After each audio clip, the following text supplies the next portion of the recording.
Si no se rompe nada, dijo Much, llegaremos allí. El señor Fogg había hecho por el interés de Much que llegara a Omaha en el tiempo acordado, mediante la oferta de una jugosa recompensa. La pradera, por la que el trineo avanzaba en línea recta, era tan plana como un mar. Parecía un inmenso lago helado. El ferrocarril que atravesaba esta sección ascendía desde el suroeste al noroeste por Great Island, Columbus, una importante ciudad de Nebraska, Schuyler y Fremont, hasta Omaha. Seguía toda la orilla derecha del río Platte. El trineo, acortando esta ruta, tomó una cuerda del arco descrito por el ferrocarril. Much no temía ser detenido por el río Platte porque estaba congelado.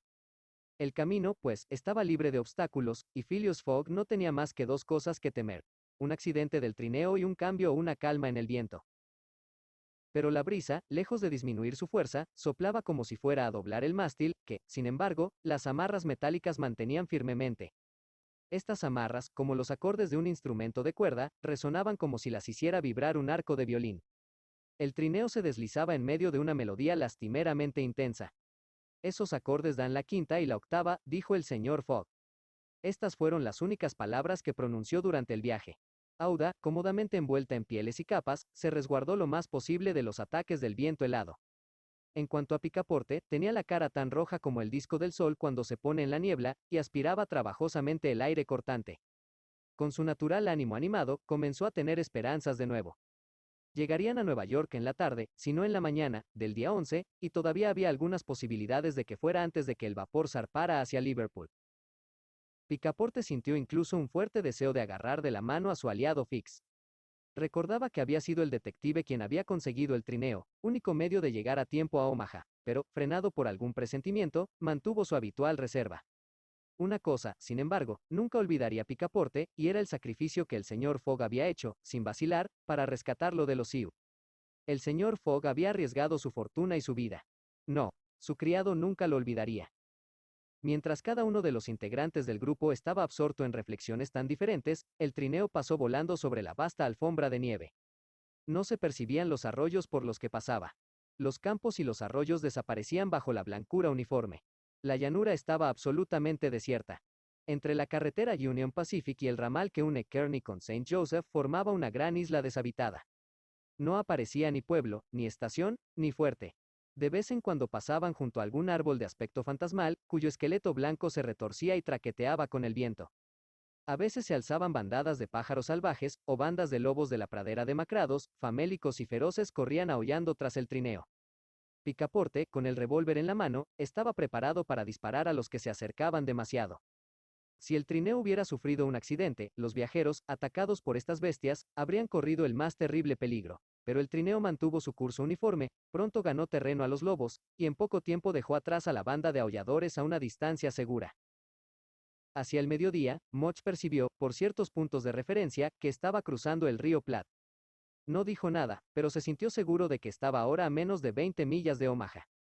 En menos de una hora dejó el timón y enrolló las velas, mientras el trineo, llevado hacia adelante por el gran impulso que le había dado el viento, avanzaba media milla más con las velas sin desplegar. Por fin se detuvo, y Much, señalando una masa de tejados blancos por la nieve, dijo: «Hemos llegado». Llegado a la estación que está en comunicación diaria, por numerosos trenes, con la costa atlántica. Picaporte y Fix bajaron de un salto, estiraron sus agarrotados miembros y ayudaron al señor Fogg y a la joven a descender del trineo. Phileas Fogg recompensó generosamente a Much, cuya mano estrechó calurosamente Picaporte, y el grupo dirigió sus pasos hacia la estación de ferrocarril de Omaha. El ferrocarril del Pacífico propiamente dicho termina en esta importante ciudad de Nebraska.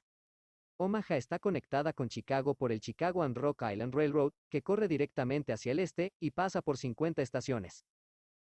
Un tren estaba listo para partir cuando el señor Fogg y su grupo llegaron a la estación, y solo tuvieron tiempo de subir a los vagones. No habían visto nada de Omaha, pero Picaporte se confesó a sí mismo que esto no era de lamentar, ya que no viajaban para ver los lugares de interés. El tren atravesó rápidamente el estado de Iowa, pasando por Council Bluffs, Des Moines e Iowa City. Durante la noche cruzó el Mississippi en Davenport, y por Rock Island entró en Illinois.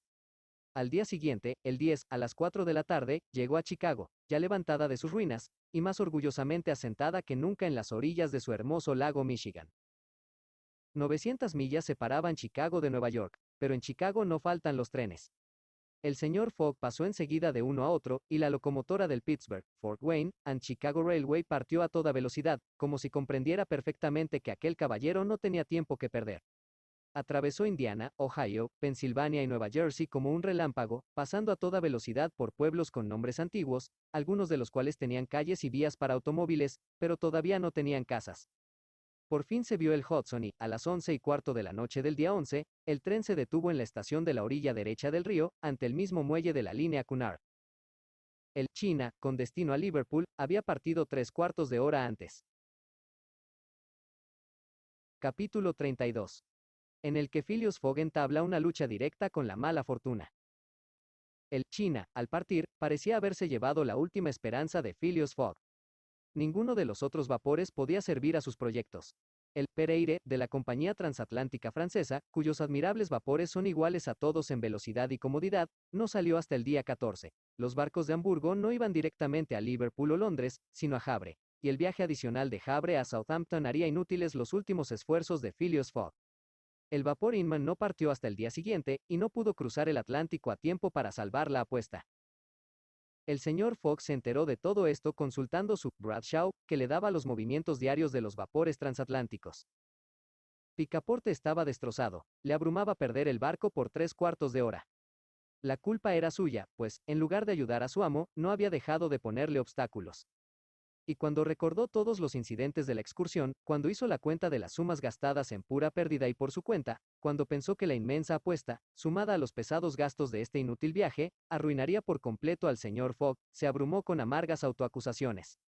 El señor Fogg, sin embargo, no le reprochó nada, y, al salir del muelle de Cunard, se limitó a decir: mañana consultaremos qué es lo mejor. Venid.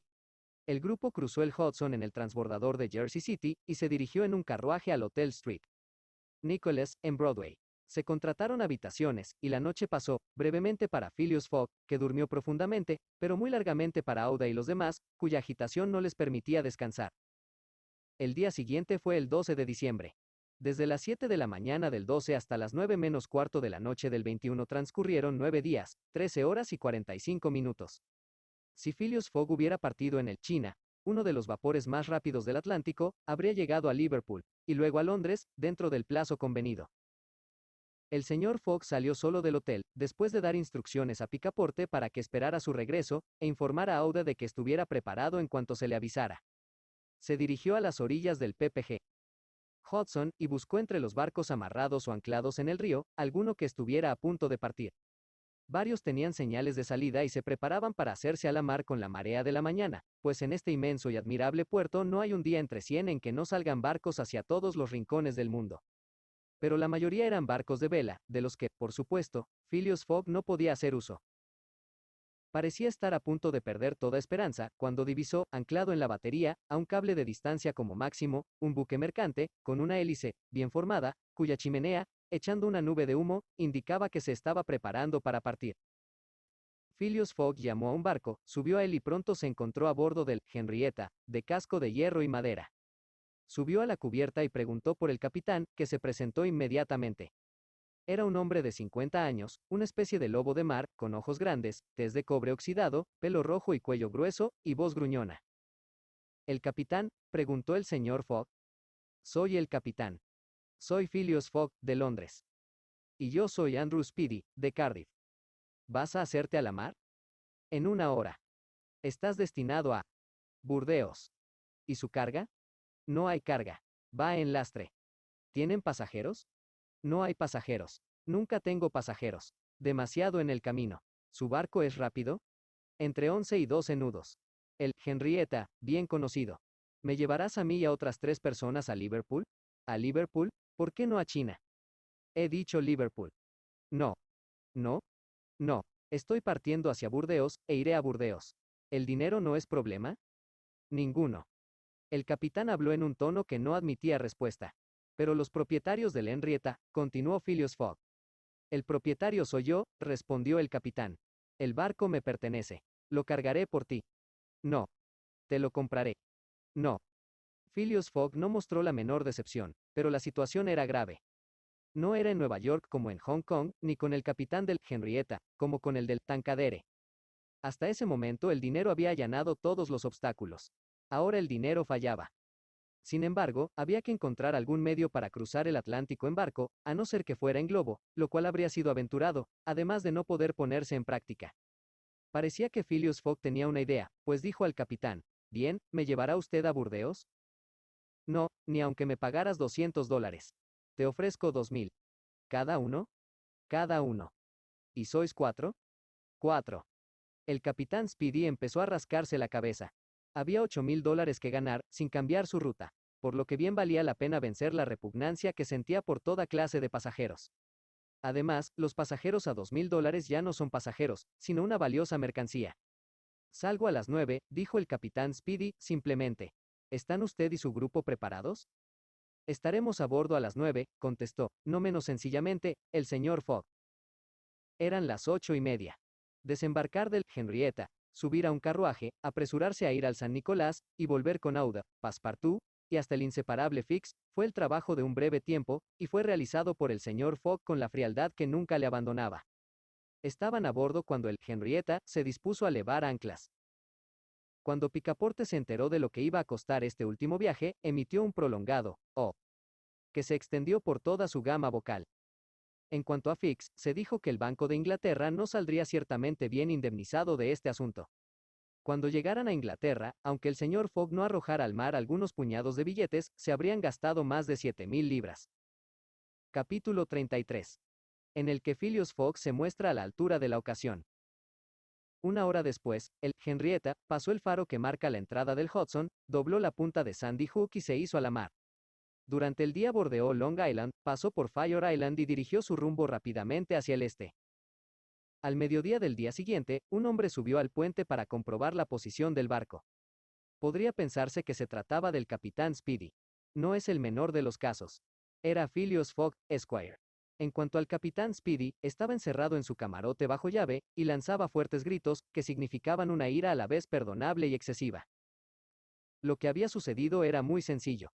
Phileas Fogg deseaba ir a Liverpool, pero el capitán no quiso llevarle hasta allí. Entonces Phileas Fogg había tomado pasaje para Burdeos, y, durante las 30 horas que estuvo a bordo, se las arregló tan astutamente con sus billetes, que los marineros y fogoneros, que no eran más que una tripulación ocasional, y que no estaban en los mejores términos con el capitán, se le acercaron en masa. Esta era la razón por la que Phileas Fogg estaba al mando en lugar del capitán Speedy, por la que el capitán estaba prisionero en su camarote, y por la que, en definitiva, el Henrietta dirigía su rumbo hacia Liverpool. Era muy evidente, al ver al señor Fogg manejar la embarcación, que había sido marinero. Ya veremos cómo terminó la aventura. Auda estaba ansiosa, aunque no dijo nada. En cuanto a Picaporte, la maniobra del señor Fogg le pareció simplemente gloriosa. El capitán había dicho, entre 11 y 12 nudos, y el Henrietta confirmó su predicción. Sí, pues, y todavía había, si el mar no se agitaba demasiado, si el viento no se desviaba hacia el este, si no ocurría ningún accidente al barco o a su maquinaria, el Henrietta podría atravesar las 3000 millas que separan Nueva York de Liverpool en los 9 días que median entre el 12 y el 21 de diciembre. Es cierto que, una vez llegado, el asunto a bordo del Henrietta, sumado al del Banco de Inglaterra, podría crear más dificultades al señor Fogg de las que imaginaba o podía desear. Durante los primeros días, la navegación fue bastante tranquila. El mar no era poco propicio, el viento parecía estacionario en el noreste, las velas estaban izadas y el Henrietta surcaba las olas como un verdadero vapor transatlántico. Picaporte estaba encantado. La última hazaña de su amo, cuyas consecuencias ignoraba, le encantó.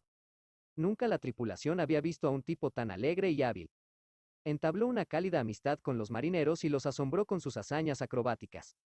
Pensó que manejaban el barco como caballeros, y que los fogoneros disparaban como héroes. Su locuaz buen humor contagiaba a todos. Había olvidado el pasado, sus vejaciones y retrasos.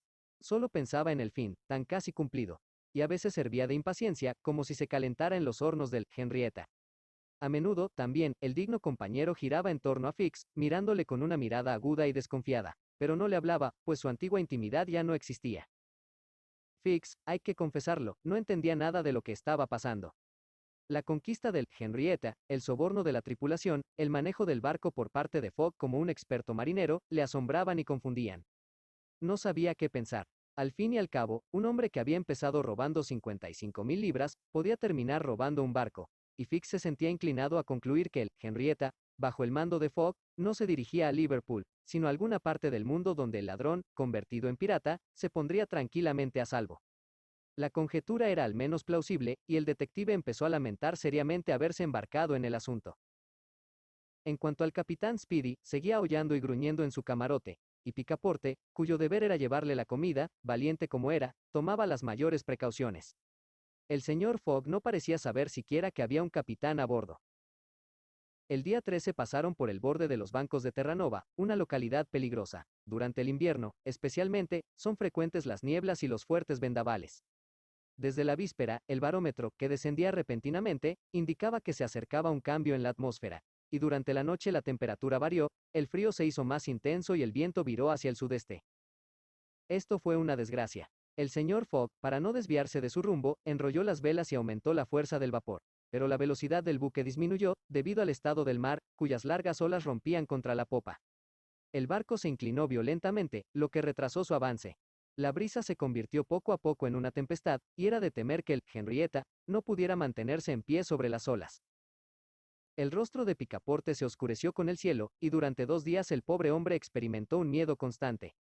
Pero Phileas Fogg era un marino audaz, y sabía mantener el avance contra el mar, y siguió su curso, sin disminuir siquiera su vapor. El Henrietta, cuando no podía levantarse sobre las olas, las cruzaba, anegando su cubierta, pero pasando a salvo. A veces el tornillo salía del agua, batiendo su extremo saliente, cuando una montaña de agua levantaba la popa por encima de las olas, pero la embarcación siempre se mantenía en línea recta. El viento, sin embargo, no se volvió tan bullicioso como se podía temer. No era una de esas tempestades que estallan y se precipitan con una velocidad de 90 millas por hora. Continuó fresco, pero, desgraciadamente, se mantuvo obstinadamente en el sureste, haciendo inútiles las velas. El 16 de diciembre era el 75º día desde la salida de Phileas Fogg de Londres, y el Henrietta no había sufrido todavía ningún retraso importante. La mitad del viaje estaba casi cumplida, y se habían pasado las peores localidades. En verano, el éxito habría sido casi seguro. En invierno, estaban a merced de la mala estación. Picaporte no dijo nada, pero abrigaba esperanzas en secreto y se consolaba con la idea de que, si el viento les fallaba, podían contar con el vapor. Aquel día, el maquinista subió a cubierta, se acercó al señor Fogg y comenzó a hablar seriamente con él. Sin saber por qué fue un presentimiento, quizás Passepartout se inquietó vagamente. Habría dado uno de sus oídos por escuchar con el otro lo que el ingeniero decía. Finalmente consiguió captar algunas palabras, y estuvo seguro de haber oído a su maestro decir: «¿Estás seguro de lo que me dices?». «Ciertamente, señor», respondió el maquinista. «Debe recordar que, desde que empezamos, hemos mantenido el fuego caliente en todos nuestros hornos, y, aunque teníamos carbón suficiente para ir con vapor corto de Nueva York a Burdeos, no tenemos suficiente para ir con todo el vapor de Nueva York a Liverpool». «Lo consideraré», respondió el señor Fogg.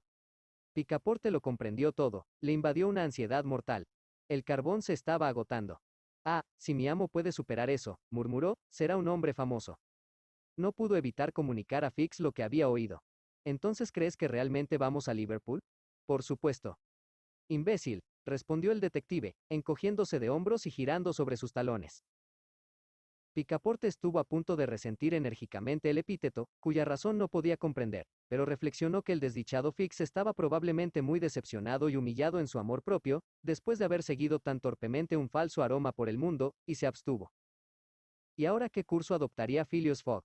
Era difícil de imaginar. Sin embargo, parecía haberse decidido por uno, pues aquella noche mandó llamar al maquinista y le dijo: «Alimenta todos los fuegos hasta que se agote el carbón». Pocos instantes después, la chimenea del Henrietta vomitaba torrentes de humo. El buque siguió avanzando con todo el vapor, pero el día 18, el maquinista, como había previsto, anunció que el carbón se agotaría en el transcurso del día. «No dejes que se apaguen los fuegos», respondió el señor Fogg. «Manténgalos hasta el final. Que se llenen las válvulas». Hacia el mediodía, Phileas Fogg, habiendo comprobado su posición, llamó a Picaporte y le ordenó que fuera a buscar al capitán Veloz. Fue como si al honrado compañero le hubieran ordenado desencadenar a un tigre. Se dirigió a la popa, diciéndose: «Será como un loco». En unos momentos, entre gritos y juramentos, apareció una bomba en la cubierta de popa. La bomba era el capitán Speedy. Estaba claro que estaba a punto de estallar. «¿Dónde estamos?», fueron las primeras palabras que su ira le permitió pronunciar. Si el pobre hombre hubiera sido un apopléjico, nunca se habría recuperado de su paroxismo de ira. «¿Dónde estamos?», repitió, con la cara morada.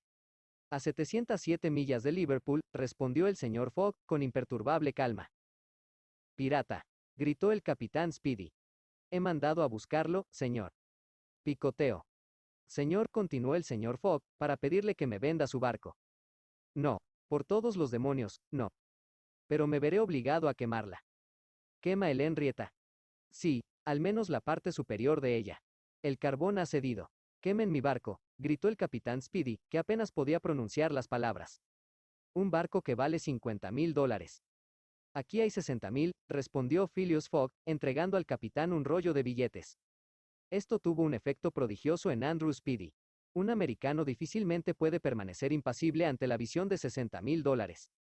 El capitán olvidó en un instante su ira, su encarcelamiento y todos sus rencores contra su pasajero.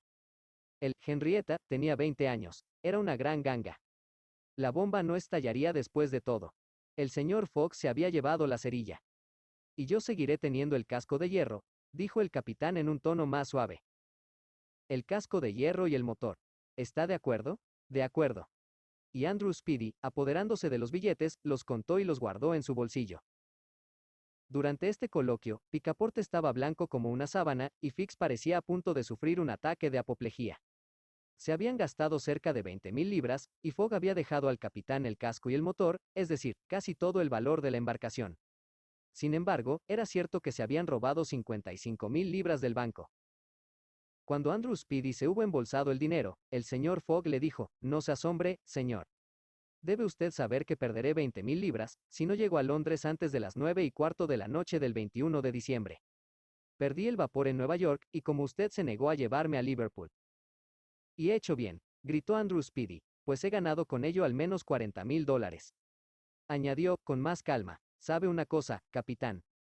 Fogg. Capitán Fogg tiene algo de yankee.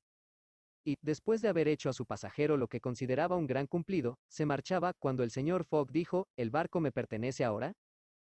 Ciertamente, desde la quilla hasta el camión de los mástiles, es decir, toda la madera. Muy bien, haz que derriben los asientos interiores, las literas y los bastidores, y quémalos. Era necesario tener madera seca para mantener el vapor a la presión adecuada, y ese día se sacrificaron la popa, los camarotes, las literas y la cubierta de repuesto. Al día siguiente, el 19 de diciembre, se quemaron los mástiles, las balsas y las velas. La tripulación trabajó con ahínco para mantener el fuego. Passepartout cortó y aserró con todas sus fuerzas. Había un furor perfecto por la demolición. Las barandillas, los accesorios, la mayor parte de la cubierta y los costados superiores desaparecieron el día 20, y el Henrietta era ahora solo un armatoste plano. Pero ese día avistaron la costa irlandesa y la luz de Fastnet. A las 10 de la noche estaban pasando por Queenstown. Phileas Fogg solo tenía 24 horas más para llegar a Londres. Ese tiempo era necesario para llegar a Liverpool, con todo el vapor encendido. Y el vapor estaba a punto de agotarse por completo. Señor, dijo el capitán Speedy, que ahora estaba profundamente interesado en el proyecto del señor Fogg, realmente me compadezco de usted. Todo está en su contra. Solo estamos frente a Queenstown. Ah, dijo el señor Fogg, ¿es ese lugar donde vemos las luces Queenstown? Sí. ¿Podemos entrar en el puerto? No menos de 3 horas. Solo con la marea alta. Quédate, respondió el señor Fogg con calma, sin traicionar en sus rasgos que por una inspiración suprema estaba a punto de intentar una vez más conquistar la mala fortuna.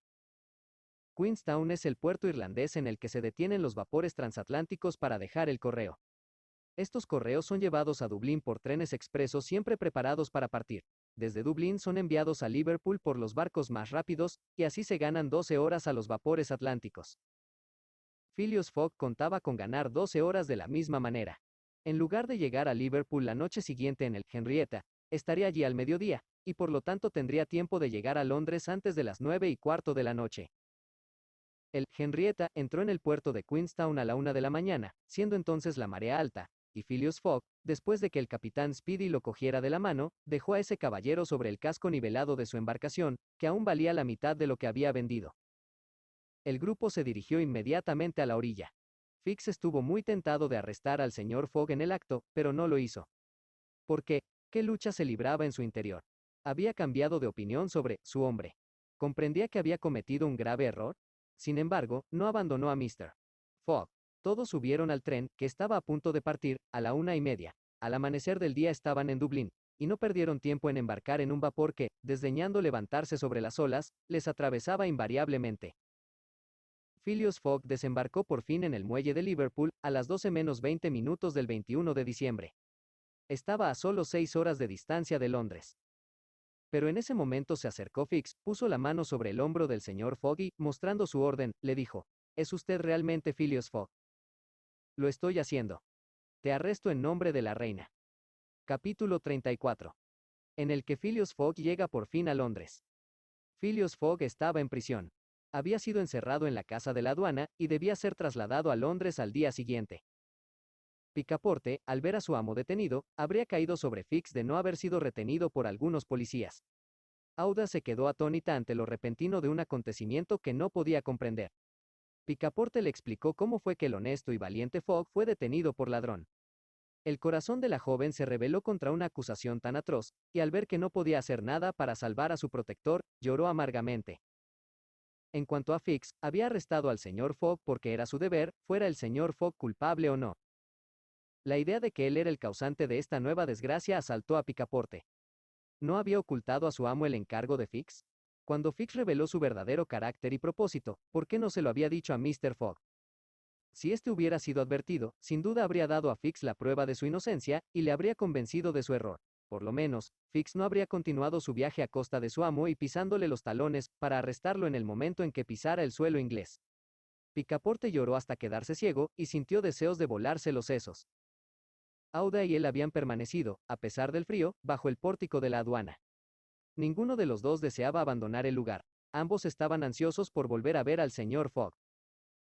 Ese caballero estaba realmente arruinado, y eso en el momento en que estaba a punto de alcanzar su fin. Esta detención fue fatal. Habiendo llegado a Liverpool 20 minutos antes de las 12 del 21 de diciembre, tenía hasta las 9:15 de la noche para llegar al Reform Club, es decir, 9:15.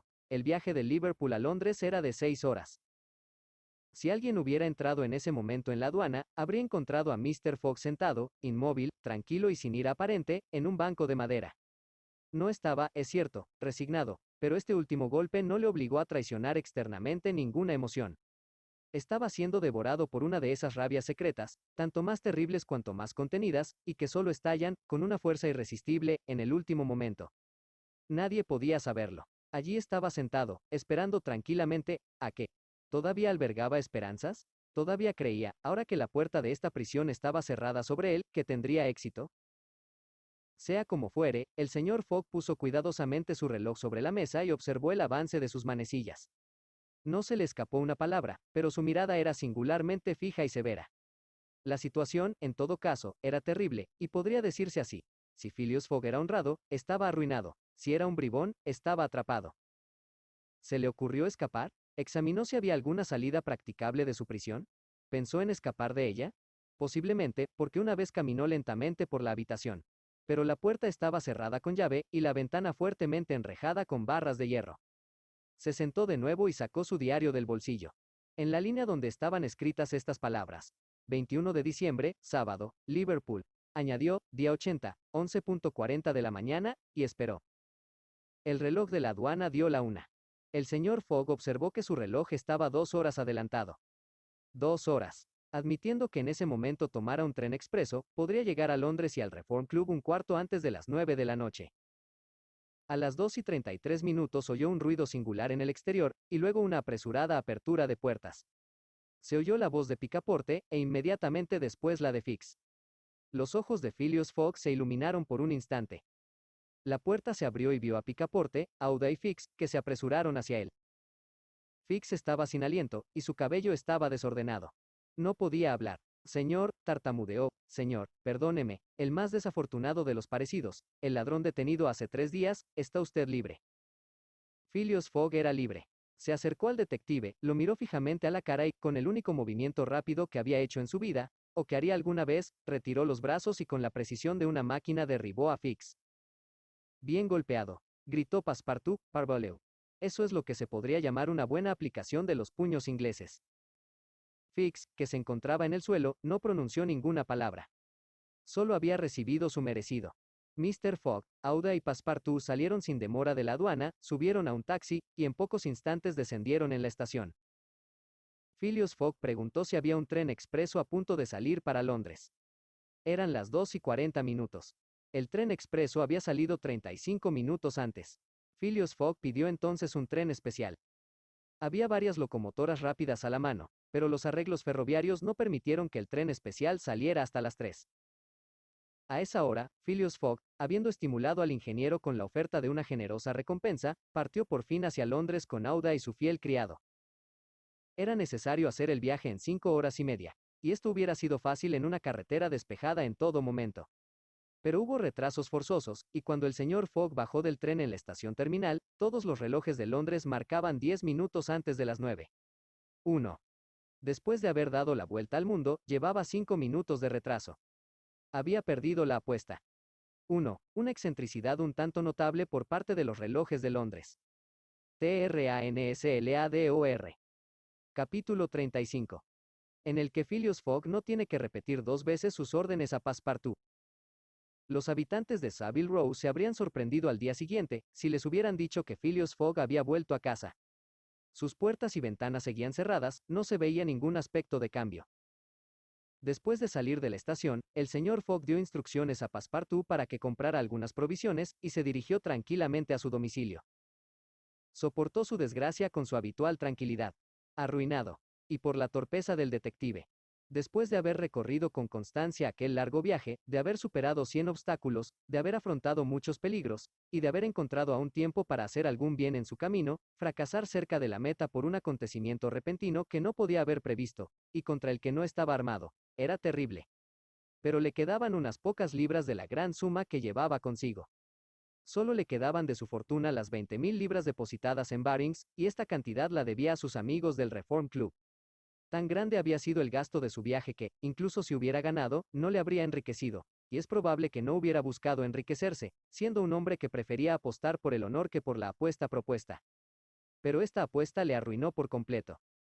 Sin embargo, el rumbo del señor Fogg estaba totalmente decidido, sabía lo que le quedaba por hacer.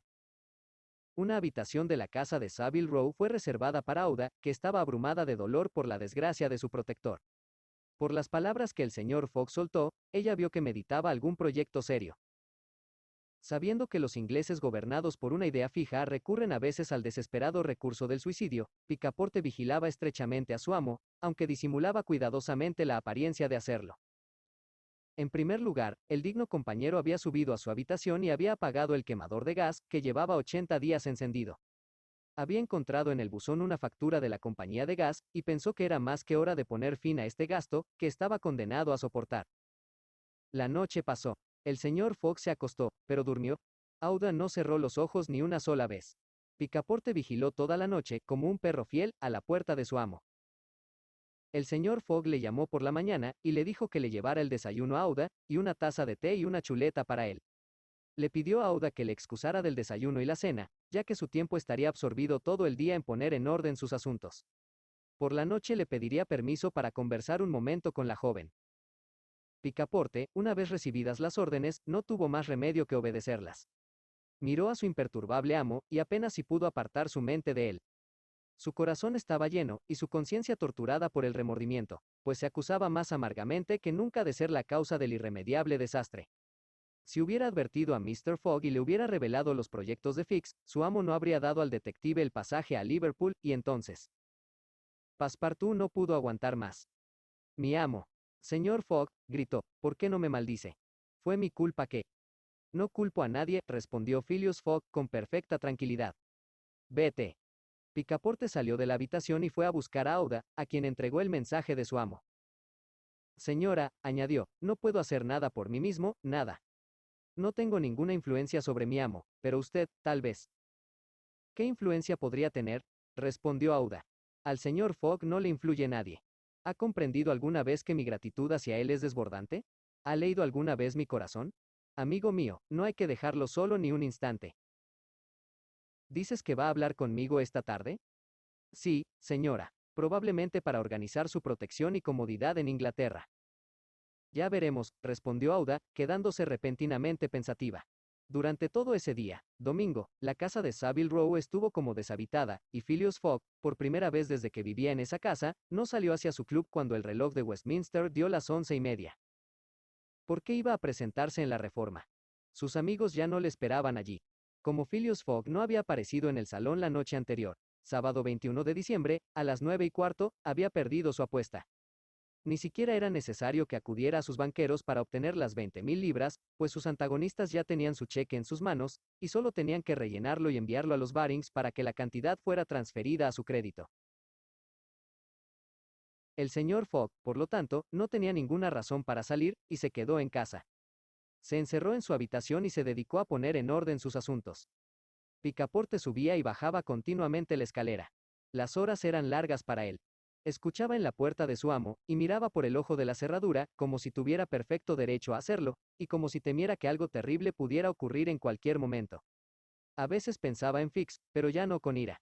Fix, como todo el mundo, se había equivocado con Phileas Fogg, y solo había cumplido con su deber al seguirle y detenerle, mientras que él, Passepartout.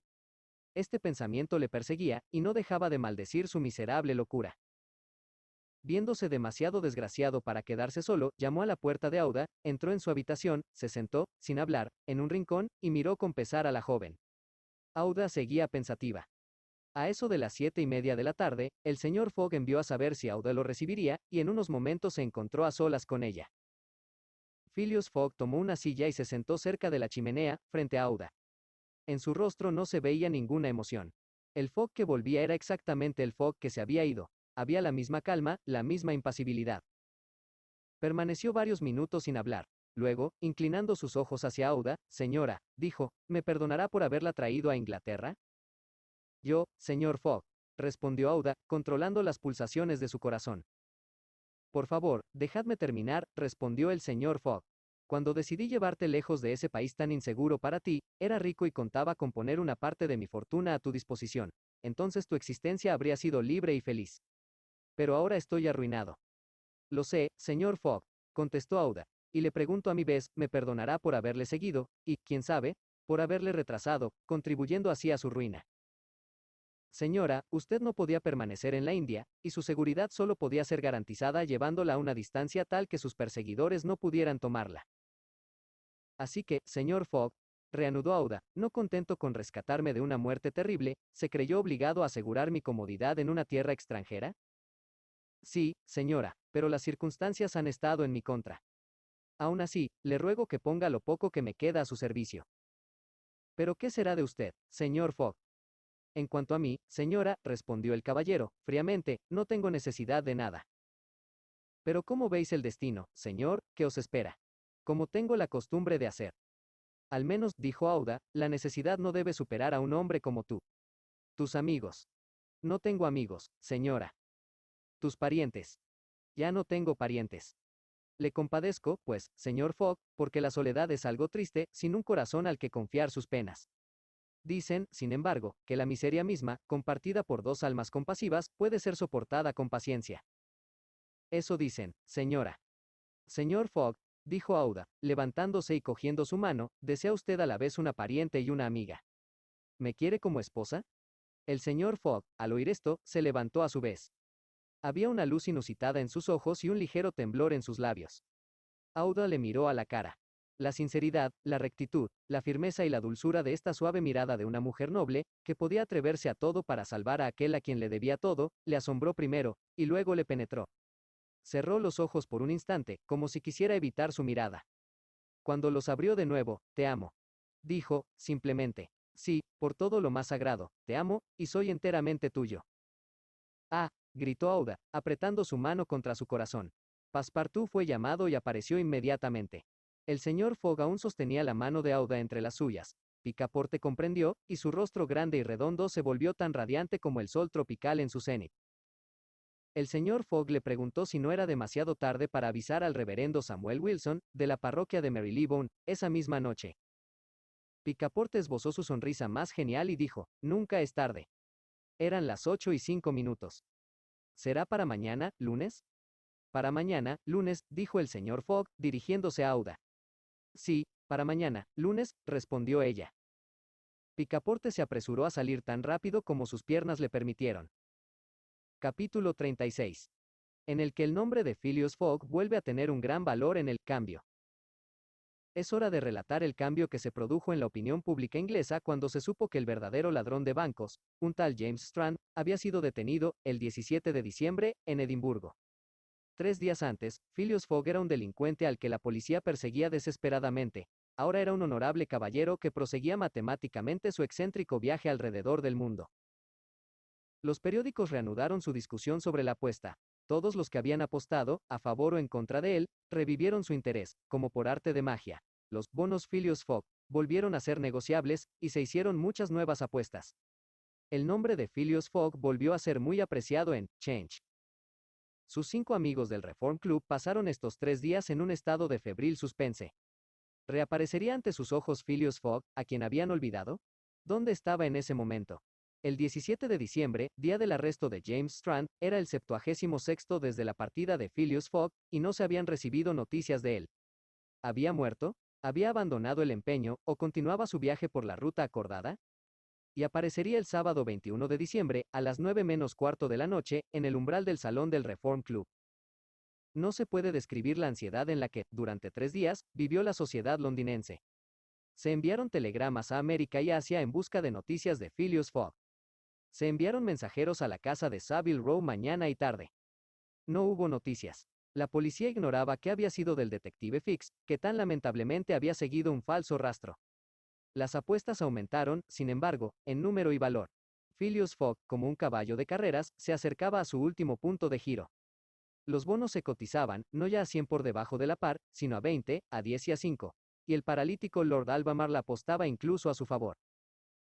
El sábado por la noche se reunió una gran multitud en Pall Mall y en las calles vecinas. Parecía una multitud de corredores de bolsa permanentemente establecidos alrededor del Reform Club. La circulación estaba impedida, y por todas partes se producían disputas, discusiones y transacciones financieras.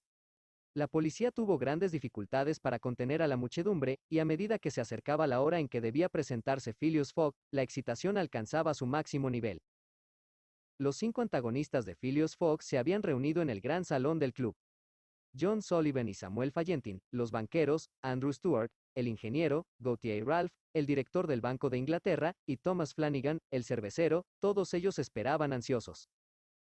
Cuando el reloj indicaba las 8:20, Andrew Stuart se levantó diciendo: «Señores, en 20 minutos habrá expirado el tiempo acordado entre el señor Fogg y nosotros». «¿A qué hora llegó el último tren desde Liverpool?», preguntó Thomas Flanagan. «A las 7:23, respondió Gautier Ralph. «Y el siguiente no llega hasta las 12:10». «Bien, caballeros», continuó Andrew Stuart, «si Phileas Fogg hubiera venido en el tren de las 7:23 de la mañana, ya habría llegado aquí. Podemos, por tanto, considerar la apuesta como ganada». «Espera, no nos precipitemos», respondió Samuel Fallentin. «Usted sabe que el señor Fogg es muy excéntrico. Su puntualidad es bien conocida. Nunca llega demasiado pronto, ni demasiado tarde, y no me sorprendería que se presentara ante nosotros en el último momento». «Vaya», dijo Andrew Stuart nervioso, «si lo viera, no creería que fuera él». «El hecho es», continuó Thomas Flanagan, «que el proyecto del señor Fogg era absurdamente insensato. Cualquiera que fuera su puntualidad, no podía evitar los retrasos que seguramente se producirían, y un retraso de solo 2 o 3 días sería fatal para su gira. Observe también», añadió John Sullivan, «que no hemos recibido ninguna información de él, aunque hay líneas telegráficas a lo largo de su ruta». «Ha perdido, caballero», dijo Andrew Stuart, «ha perdido 100 veces. Sabe usted, además, que el China, el único barco de vapor que podría haber tomado desde Nueva York para llegar aquí a tiempo, llegó ayer. He visto la lista de los pasajeros, y el nombre de Phileas Fogg no figura entre ellos. Aunque admitamos que la fortuna le ha favorecido, difícilmente puede haber llegado a América. Creo que llevará al menos 20 días de retraso, y que Lord Albemarle perderá la friolera de 5.000. «Está claro», respondió Gautier Ralph, «y no tenemos nada que hacer más que presentar el cheque del señor Fogg en Barings mañana». En ese momento, las manecillas del reloj del club señalaban que faltaban 20 minutos para las 9. «5 minutos más», dijo Andrew Stuart. Los 5 caballeros se miraron entre sí. Su ansiedad era cada vez más intensa, pero, sin querer traicionarla, aceptaron de buen grado la propuesta de goma del señor Fallentin. «No renunciaría a mis 4.000 de la apuesta», dijo Andrew Stuart, al tomar asiento, por 3.999. El reloj indicaba que faltaban 18 minutos para las 9. Los jugadores tomaron sus cartas, pero no pudieron apartar los ojos del reloj. Ciertamente, por muy seguros que se sintieran, los minutos nunca les habían parecido tan largos. Faltan 17 minutos para las 9, dijo Thomas Flanagan, mientras cortaba las cartas que Ralph le entregaba. Luego hubo un momento de silencio. El gran salón estaba perfectamente silencioso, pero se oían los murmullos de la multitud en el exterior, con algún grito estridente de vez en cuando. El péndulo marcaba los segundos, que cada jugador contaba ansiosamente, mientras escuchaba con una regularidad matemática. Faltan 16 minutos para las 9, dijo John Sullivan, con una voz que delataba su emoción. Un minuto más y la apuesta estaría ganada. Andrew Stewart y sus compañeros suspendieron su juego. Dejaron sus cartas y contaron los segundos. En el 40º, nada. Al 50º, todavía nada. Al llegar al número 55, se oyó un fuerte grito en la calle, seguido de aplausos, hurras y algunos gruñidos feroces. Los jugadores se levantaron de sus asientos. En el 57º se abrió la puerta del salón, y el péndulo no había batido el 60º cuando apareció Phileas Fogg, seguido por una excitada multitud que había atravesado a la fuerza las puertas del club, y con su voz tranquila, dijo: «Aquí estoy, señores». Capítulo 37. En el que se demuestra que Phileas Fogg no ganó nada con su vuelta al mundo, a no ser que fuera la felicidad.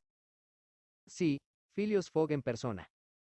El lector recordará que a las 8:05 de la tarde, unas 5:20 después de la llegada de los viajeros a Londres, Passepartout había sido enviado por su amo para contratar los servicios del reverendo Samuel Wilson en una determinada ceremonia matrimonial, que debía celebrarse al día siguiente.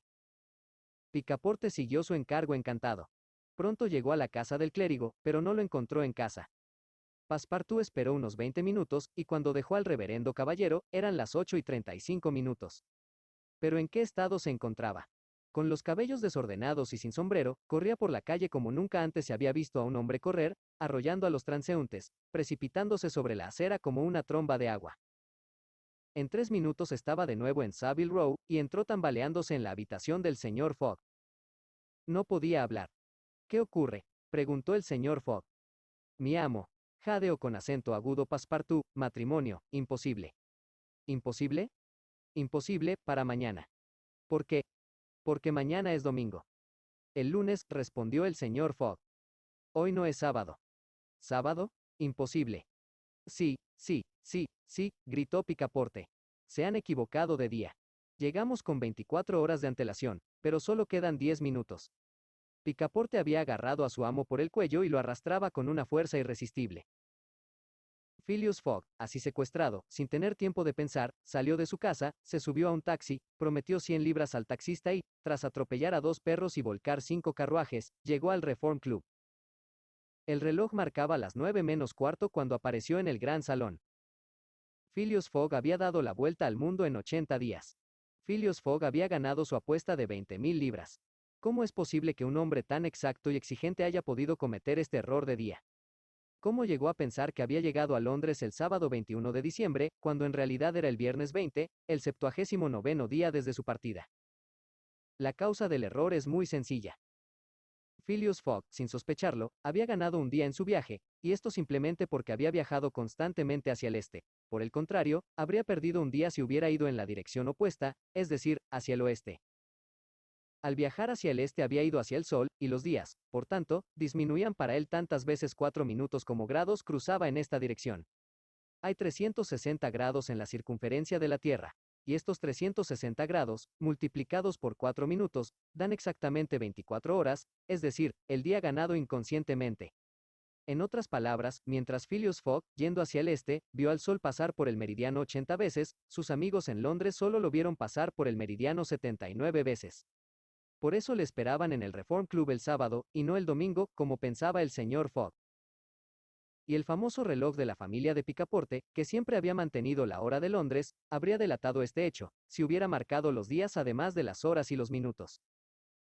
Phileas Fogg, entonces, había ganado las 20.000 libras, pero como había gastado casi 19.000 en el camino, la ganancia pecuniaria era pequeña. Su objetivo era, sin embargo, salir victorioso, y no ganar dinero. Dividió las 1.000 libras que le quedaban entre Picaporte y el infortunado Fix, a quien no guardaba ningún rencor. No obstante, dedujo de la parte de Picaporte el coste del gas que había ardido en su habitación durante 1920 horas, en aras de la regularidad. Esa noche, el señor Fogg, tan tranquilo y flemático como siempre, le dijo a Aouda: ¿te sigue pareciendo bien nuestro matrimonio? Señor Fogg, respondió ella, me corresponde a mí hacer esa pregunta. Usted estaba arruinado, pero ahora es rico de nuevo. Perdóneme, señora, mi fortuna le pertenece a usted. Si no hubierais sugerido nuestro matrimonio, mi criado no habría ido a casa del reverendo Samuel Wilson, no me habrían advertido de mi error, y... Querido señor Fogg, dijo la joven. Querida Auda, respondió Phileas Fogg. No hace falta decir que el matrimonio se celebró 48 horas después, y que Picaporte, resplandeciente y deslumbrante, entregó a la novia. ¿No la había salvado y no tenía derecho a ese honor? Al día siguiente, en cuanto amaneció, Picaporte llamó con fuerza a la puerta de su amo. El señor Fogg la abrió y preguntó, ¿qué pasa, Picaporte? ¿Qué pasa, señor? Pues, acabo de descubrir en este instante. Que podríamos haber dado la vuelta al mundo en solo 78 días. Sin duda, respondió el señor Fogg, al no cruzar la India. Pero si no hubiera cruzado la India, no habría salvado a Auda, no habría sido mi esposa, y... El señor Fogg cerró la puerta en silencio. Phileas Fogg había ganado su apuesta y había dado la vuelta al mundo en 80 días. Para ello había empleado todos los medios de transporte, vapores, ferrocarriles, carruajes, yates, barcos comerciales, trineos y elefantes. El excéntrico caballero había hecho gala de todas sus maravillosas cualidades de frialdad y exactitud. Pero ¿qué había ganado realmente con todos estos problemas? ¿Qué había traído de este largo y fatigoso viaje? Nada, dice usted, tal vez sí, nada más que una mujer encantadora, que, por extraño que parezca, le hizo el más feliz de los hombres. ¿De verdad, no harías por menos de eso la vuelta al mundo?